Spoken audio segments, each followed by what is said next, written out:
Hi friends, എല്ലാവർക്കും cut off പ്ലസിന്റെ പുതിയൊരു വീഡിയോയിലേക്ക് സ്വാഗതം. അപ്പൊ ഇന്നത്തെ വീഡിയോയിൽ നമ്മൾ നോക്കാൻ പോകുന്നത് ഇന്ന് കഴിഞ്ഞ നമ്മുടെ ലാബ് അസിസ്റ്റന്റ് എക്സാമിന്റെ ഒരു ക്വിക്ക് അനാലിസിസ് ആണ്. അപ്പോ എക്സാം ഇപ്പൊ കഴിഞ്ഞിട്ട് മാത്രമേ അത്രയൊന്നും ആയിട്ടില്ല. എല്ലാവരും വീട്ടിലേക്ക് തിരിച്ചു പോകുന്ന തിരക്കിലായിരിക്കും. അപ്പോൾ എന്തായാലും നമ്മൾ ഒരുപാട് നാളായി പ്രിപ്പയർ വന്നുകൊണ്ടിരിക്കുന്ന നമ്മുടെ 10th ലെവൽ എക്സാമിന്റെ രണ്ടാമത്തെ പ്രധാനപ്പെട്ട എക്സാം ആണ് ഇവിടെ കഴിഞ്ഞിരിക്കുന്നത്. ആദ്യം സെക്രട്ടറി OA കഴിഞ്ഞു. അപ്പൊ അതില് മികച്ച പ്രകടനം നടത്താത്തവർ എന്ത് ചെയ്ത് ഇത് നന്നായിട്ട് ഇത് പഠിച്ച് ഒരു ഡിസ്ട്രിക്ട് എക്സാം ആയതുകൊണ്ട് തന്നെ നല്ല രീതിയിൽ സ്കോർ ചെയ്യണം എന്നുള്ളത് കൊണ്ട് തന്നെ നല്ല രീതിയിൽ പഠിച്ചു വന്നിട്ടുണ്ട്. സോ എക്സാം എങ്ങനെയുണ്ട് തുടങ്ങിയ കാര്യങ്ങളൊക്കെ നിങ്ങൾ എന്ത് ചെയ്യുക, കമന്റിൽ ഒന്ന് പറഞ്ഞേക്കുക. ഓക്കെ, നിങ്ങൾക്ക് എങ്ങനെ തോന്നി എന്നുള്ള കാര്യം ഒന്ന് കമന്റിൽ പറഞ്ഞേക്കുക. ഇതിപ്പോ ഒരു ക്വിക്ക് അനലൈസ് ആണ്. ഞാൻ ക്വസ്റ്റ്യൻ പേപ്പർ കണ്ട ശേഷം എനിക്ക് തോന്നിയ ആ ഒരു എക്സാമിനെ പാറ്റേണിനെ കുറിച്ച് തോന്നിയിട്ടുള്ള ഒരു കാര്യമാണ്. ഇപ്പൊ ഒരുപാട് പേര് മെസ്സേജ് നമുക്ക് വാട്സപ്പിൽ അയച്ചത് കൊണ്ട് നമ്മൾ ചെയ്യുന്നതാണ്. ഓക്കെ, അപ്പോ നമുക്ക് ആദ്യം തന്നെ പറയാനുള്ളത് ഇതൊരു ഒരു ഭയങ്കര വിഷമമുള്ള ഒരു എക്സാം ആയിട്ടൊന്നും കൺസിഡർ ചെയ്യരുത്. പ്രത്യേകിച്ച് ഇന്നത്തെ കോമ്പറ്റീഷൻ ലെവൽ നോക്കുമ്പോൾ ഒരു ആവറേജ് ഈസി ലെവൽ റേഞ്ചിൽ നിൽക്കുന്ന ഒരു എക്സാം തന്നെയാണ് ഇത് ഇന്നത്തെ എക്സാം എന്ന് പറയുന്നത്. ഓക്കെ, അപ്പൊ അതുകൊണ്ട് അത് വലിയ ഒരു വിഷമമുള്ള എക്സാം ഒന്നുമല്ല. പക്ഷെ എന്താണ് ഒരു പ്രശ്നം, ഇവിടെ നമുക്ക് വളരെ ഈസി ആണ് എന്ന് നമുക്ക് ആദ്യമേ കുറച്ച് ക്വസ്റ്റ്യൻസ് കാണുമ്പോൾ തന്നെ വളരെ ഈസി ആണെന്ന് തോന്നിക്കഴിഞ്ഞാൽ നമ്മുടെ മൈൻഡ് എന്ത് ചെയ്യും, അത്തരം ഒരു സ്ട്രാറ്റജിയിലേക്ക് പോവുകയും പിന്നെ നമുക്ക് ചിലപ്പോൾ അറിയുന്ന ക്വസ്റ്റ്യൻ ആണെങ്കിൽ തന്നെ ഇപ്പൊ നമ്മുടെ കോൺസ്റ്റിറ്റ്യൂഷനിലൊക്കെ ഒന്ന് രണ്ട് സ്റ്റേറ്റ്മെന്റ് ക്വസ്റ്റ്യൻസ് ചോദിച്ചിട്ടുണ്ട്. അപ്പോൾ സ്റ്റേറ്റ്മെന്റ് ക്വസ്റ്റ്യൻസ് അറിയുമ്പോൾ നമ്മൾ അത് ആ ഒരു ഈസിനെസ് കാണിച്ചു കഴിഞ്ഞാൽ സ്റ്റേറ്റ്മെന്റ് ക്വസ്റ്റ്യൻ എന്ത് ചെയ്യും, നെഗറ്റീവ് വരാനുള്ള ചാൻസ് ഉണ്ട്. അപ്പൊ അങ്ങനെ ഒരു കെണി ഈ ഒരു ക്വസ്റ്റ്യൻ പേപ്പറിൽ ഉണ്ട് എനിക്ക് പേഴ്സണൽ ആയിട്ട് തോന്നിയിട്ടുണ്ട്. കാരണം ഞാൻ തന്നെ ചെയ്ത് വരുമ്പോഴൊക്കെ പെട്ടെന്ന് ആൻസർ ചെയ്ത് തെറ്റി മീൻസ് കറപ്പിച്ച് പോയതല്ല പിന്നെ എന്ത് ചെയ്യുന്നത്, ഞാൻ വിചാരിച്ച ആൻസർ അല്ല പിന്നെ ചെക്ക് ചെയ്യുമ്പോൾ മനസ്സിലാവുന്നത് അതല്ല മനസ്സിലാവുന്നത്. അങ്ങനെ സ്റ്റേറ്റ്മെന്റിൽ ചിലപ്പോൾ ഒരു കെണി വരാൻ ചാൻസ് ഉണ്ട്.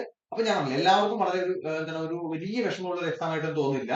അതുകൊണ്ട് ഒരു ഹാപ്പി മൈൻഡ് ആയിരിക്കും ഇപ്പൊ. പിന്നെ വീട്ടിലത്തെ സമാധാനത്തിൽ നമ്മൾ ആൻസർ ചെയ്യൊക്കെ നോക്കുമ്പോഴായിരിക്കും എന്ത് ചെയ്യുക, ചിലപ്പോൾ ഒരു പണി കിട്ടാൻ ചാൻസ് ഉള്ളത്. അല്ലെങ്കിൽ ചിലർക്ക് അപ്പൊ അതൊക്കെ ശ്രദ്ധിച്ച് ആ ഒരു തെറ്റ് വരാതെ കൃത്യമായി നോക്കുന്നവർക്ക് നല്ല മാർക്ക് സ്കോർ ചെയ്യാൻ പറ്റുന്ന ഒരു എക്സാം തന്നെയാണ്.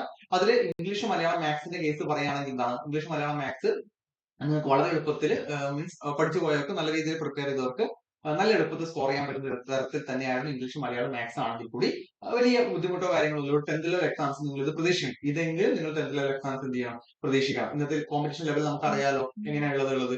അപ്പൊ പിന്നെ വേറൊരു കാര്യമുള്ളത് എന്താണ്, നമ്മുടെ നമ്മുടെ കറണ്ട് അഫയേഴ്സ് വളരെ പ്രധാനം. നമുക്ക് എത്രമാത്രം ഇമ്പോർട്ടന്റ് ആയിട്ടുള്ള മീൻസ് നമ്മുടെ ഓപ്പറേഷൻ സിന്ദൂറിനെ കുറിച്ച് എത്ര ക്വസ്റ്റ്യൻസ് വന്നിട്ടുണ്ട്.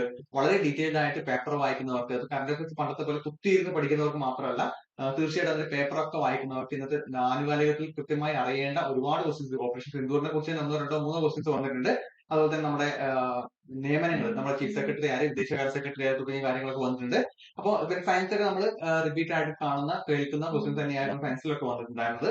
പിന്നെ IPL ഒരു ക്വസ്റ്റ്യൻ വന്നിട്ടുണ്ട്, അതൊക്കെ നിങ്ങൾക്ക് ആൻസർ ചെയ്തിട്ടുണ്ടാവും. ഞാൻ പറഞ്ഞില്ല, ഒന്നോ രണ്ടോ ക്വസ്റ്റ്യൻസ്, അതായത് ഇപ്പം ഈ ഒരു ക്വസ്റ്റ്യൻ ഇവിടെ തന്നിരിക്കുന്ന ഈ പ്രസ്ഥാനങ്ങളിൽ ശരിയായത് മലയാളത്തിന് ആദ്യം ശബ്ദചിത്രം വീതകുമാരൻ റിലീസ് ചെയ്ത വർഷം ചോദിച്ചിട്ടുണ്ട്. അപ്പൊ ചിലപ്പോൾ വീതകുമാരൻ ചിത്രം അറിയാതിരിക്കാം, പക്ഷെ ചെയ്ത വർഷം കൃത്യമായിട്ട് അറിയില്ലായിരിക്കും. അങ്ങനെ ചിലപ്പോ പക്ഷെ അത് വിട്ടുകളയാൻ തോന്നില്ല. വീതകുമാരനെ കുറിച്ച് എന്തെങ്കിലുമൊക്കെ അറിയുന്നവർക്ക് എന്ത് ചെയ്യാൻ പറ്റില്ല, അത് വിട്ടുകളയാൻ തോന്നില്ല.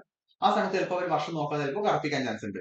ഓക്കെ, അതുപോലെ നമ്മുടെ ഈ ചരിത്രമാണ്, നമുക്ക് ഹിസ്റ്ററിയാണ് ഒന്നോ രണ്ടോ ക്വസ്റ്റ്യൻസ് നിങ്ങൾക്ക് എളുപ്പം ബുദ്ധിമുട്ടിച്ചിട്ടുണ്ടാവുക എന്ന് എനിക്ക് തോന്നുന്നു.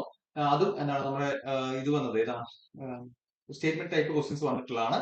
അപ്പൊ അത് അങ്ങനെ കൊടുത്തിട്ടുണ്ട്. അപ്പൊ എന്തായാലും ഒരു ഓവറോൾ നോക്കുമ്പോൾ ഒരു ഡീറ്റെയിൽഡ് അനലൈസിസ് വേണമെങ്കിൽ നമുക്ക് നമ്മുടെ ചാനൽ തന്നെ ചെയ്യാം. പക്ഷെ ഒരു ഓവറോൾ നോക്കുമ്പോൾ ഒരു ആവറേജ് എബോവ് മീൻസ് ഒരു ആവറേജും ഒരു ഈസി ലെവൽ ആ ഒരു റേഞ്ചിൽ നിൽക്കുന്ന ഒരു എക്സാം, ഒരിക്കലും ഒരു എബോവ് ആവറേജോ ഒരിക്കലും ആവറേജ് മുകളിലേക്ക് പോകുന്ന ഒരു എക്സാം ആയിട്ട് ഇപ്പൊ തോന്നുന്നില്ല. ചിലപ്പോൾ അങ്ങനെ തോന്നുന്നവരുണ്ടായേക്കാം, ഒരുപോലെയല്ല. പക്ഷെ എനിക്ക് തോന്നുന്നത് അങ്ങനെയാണ്. പക്ഷെ നിങ്ങൾക്ക് എങ്ങനെയാണ് തോന്നുന്നത്, ഇത്രയാണ് മാർക്ക് സ്കോർ ചെയ്തത് താഴെ കമന്റ് ചെയ്താൽ ഒരുപാട് പേർക്ക് അത് അറിയാൻ പറ്റും. ഓക്കെ, അപ്പൊ ഇങ്ങനെയാണ് ഏകദേശ ധാരണയുള്ളത് എക്സാമിനെ കുറിച്ച്. വലിയ ഒരു ബുദ്ധിമുട്ടായിട്ട് തോന്നുന്നില്ല. ഒരു ഈസി ആവറേജ് ലെവലിൽ നിൽക്കുന്ന ക്വസ്റ്റ്യൻസ്. അതിൽ തന്നെ ഇനി എത്ര നെഗറ്റീവ് മാർക്ക് കുറച്ച് വാങ്ങുന്നവർ എന്ത് ചെയ്യും, റാങ്ക് ലിസ്റ്റ് മുകളിലോട്ട് കയറിപ്പോകും. പിന്നെ ഇതൊരു ഡിസ്ട്രിക്ട് ലെവൽ എക്സാം ആണെന്ന് നിങ്ങൾക്കറിയാം. എന്തായാലും 150 ഒരു 80 to 150 ഒക്കെ ആവറേജ് നടക്കുന്ന പോസ്റ്റാണ് ലെവൽസിന്റെ പല ജില്ലകളുടെയും.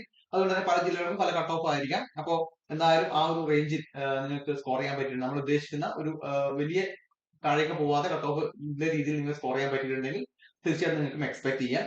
പിന്നെ ആ ഒരു LDC പോലത്തെ നിയമനം നിങ്ങൾ ലാബസിന്റെ പ്രതീക്ഷിച്ചതെന്ന് നമുക്കറിയാം. ഒരു ഡിസ്ട്രിക്ട് വൈസ് ലിസ്റ്റ് ആണ്, ഇതൊരു ബെനിഫിറ്റ് മാത്രമാണ് നമുക്കുള്ളത്. എന്തായാലും ഇതിന്റെ കട്ട് ഓഫും മറ്റു കാര്യങ്ങളൊക്കെ കൂടുതൽ മാർക്കുകളൊക്കെ കുട്ടികളുടെ അതിന് അറിയുമ്പോൾ നമുക്ക് ചെയ്യാം, ഡീറ്റെയിൽഡ് ആയി ചെയ്യാം. അപ്പൊ ഇത്രയാണ് ഇന്നത്തെ വീഡിയോയിൽ പറയാൻ. നിങ്ങളുടെ അഭിപ്രായങ്ങൾ എന്താണ്, ഇന്നത്തെ എക്സാമിനെ കുറിച്ചുള്ള നിങ്ങളുടെ അഭിപ്രായം എന്താണ് താഴെ കമന്റ് ചെയ്യുക. അപ്പൊ എല്ലാവർക്കും പെട്ടെന്ന് ജോലി കിട്ടട്ടെ. ചാനൽ ആദ്യമായിട്ടാണ് കാണുന്നവരെങ്കിൽ സബ്സ്ക്രൈബ് ചെയ്യുക, നമ്മുടെ ടെലിഗ്രാം ചാനൽ ജോയിൻ ചെയ്യുക. താങ്ക്